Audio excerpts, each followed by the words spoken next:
માનસિક અસ્વસ્થ મહિલાએ ફાંસો ખાઈ લીધો। શહેરના વડસર, માણેજા અને અટલાદરા વિસ્તારમાં રહેતા 3 વ્યક્તિઓએ ગળે ફાંસો ખાઈ જીવન ટૂંકાવી લેતા શહેર પોલીસે વધુ કાર્યવાહી હાથ ધરી હતી।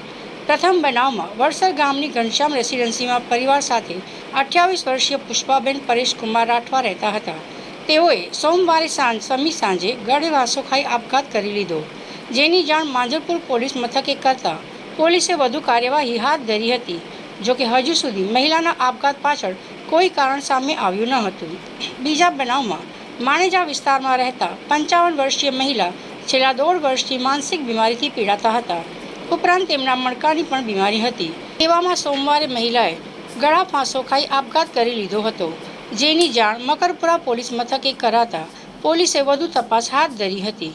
ત્રીજા બનાવમાં અટલાદરાના આંબલી ફળિયામાં રહેતા 26 વર્ષીય અનિલભાઈ કરશનભાઈ રાઠવાએ સોમવારે ગળા ફાંસો ખાઈ જીવન ટૂંકાવી લીધું હતું। ઘટનાની જાણ પરિવારને થતાં તેઓએ કલ્પાત મચાવી મૂક્યો હતો। અંતે ઘટનાની જાણ અટલાદરા પોલીસ મથકે કરતા પોલીસે મૃતદેહને પોસ્ટમોર્ટમ માટે ખસેડી કાર્યવાહી હાથ ધરી હતી।